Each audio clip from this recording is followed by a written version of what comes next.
sometimes, the Lord allowing us to be hurt, kasi ang inaalaw na ng Panginoon, ikaw na ang subukin. Hindi na pala sila.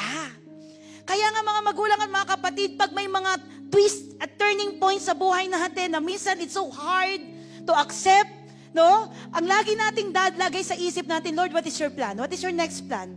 Baka mamaya wala ka ng plano sa akin. Kasi pag ang tao okay lang wala ng plano sa akin, pero ikaw, pag wala ka ng plano sa akin, Lord, hindi ko kakayanin.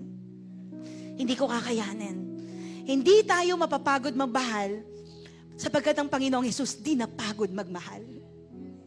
Hindi tayo mapapagod magpatawad sapagkat ang Panginoong Hesus di napagod magpatawad. Hindi ka mapapagod umabot kasi bakit? Ang Panginoong Hesus hindi napapagod abutin ka araw-araw.